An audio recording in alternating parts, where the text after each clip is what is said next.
but when I reconnected with you, you were with Habitat for Humanity. So as you were like telling me, how you moved back here, you got into construction with the brother-in-law, I started seeing like, wait a minute, I think I see how you transitioned into the Habitat for Humanity. And what an amazing program what's is. Habitat for Humanity? Yeah, that's okay. I don't know. Yeah, and many people may not either. So go ahead. It truly is a worldwide ministry, but like back in the 70s, some people went on a mission trip of sorts. And then, you go and do something good somewhere else and you come back home and you're like, we should be doing this here at home. So they purchased some land in Georgia and started partnering with impoverished families to build these houses together. And the whole deal was it was like volunteer labor to keep the cost down and as much donated material as it could. And then the investment of these impoverished families was that they helped build their own home and the homes of others. They called it sweat equity, kind of the buy-in, the actions more than the words. And then they'd sell these homes at cost for on a mortgage at zero interest. Okay. So to the family. To the family, yeah. So in Knox County, they've done like 50-some homes, and I joined them when they were in the number 40s. And so I was with them for 6 years and helped build 10 homes, 10 different families. And so it just brings people together from all backgrounds.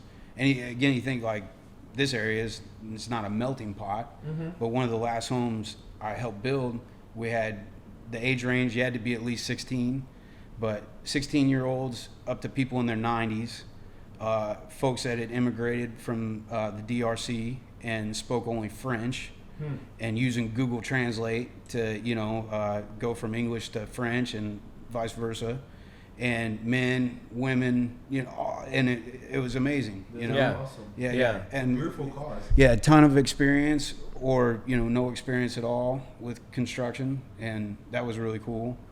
Yeah, so I did that for 6 years. I've assisted on the volunteer side a couple times, like a Saturday or a Sunday or whatever. And so it is really cool. And one of the best parts about it, I believe, when you just hand something to somebody, majority of the time they don't have any like real respect or value for it. True.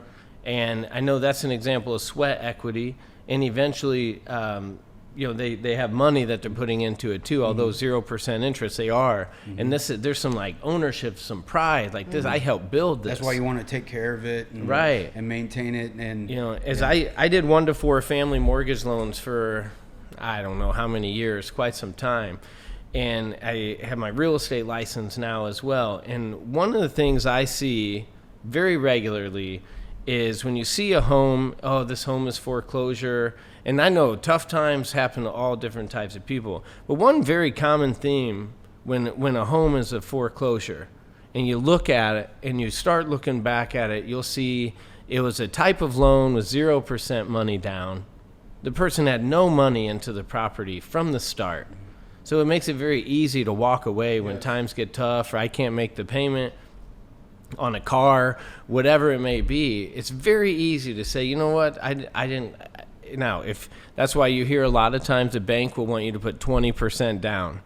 So now you have 20% into the house. The odds for you to be in a negative position are pretty tough. It's going to take some value, some neglect on the property over time for that to go down, drop value, and for you to absolutely lose your 20% down. That's their way of say, hey, you got some skin in the game. 20% of this house is yours. You're going to take care of it, most likely. Yeah. Right. Not always. Yeah, not always. No, you can never say always. The same thing at the same time. You can't say anytime no one has no equity in it, they will blow it. You can't say that either because there is probably hundreds of thousands of people who have nothing in it. I mean, I use equity from other houses. Right, absolutely. Well, right, but at some point you have some equity, in it, and so that's where I think is important, and that's what's cool with the whole Habitat for Humanity program is they're getting some buy-in right out of the gate from the person. You're tuned in to the Talk About It podcast. I'm Lauren Fulmer. I'm Victor Dantas. And we're here to talk about it. Each week we're going to have a guest come in, talk about it, tell their story, and really just hope to have some fun and bring some positive energy your way. Guys, make sure you subscribe to the channel, hit the bell so you know when's the next episode. And I see you guys in the next episode. Talk About It podcast.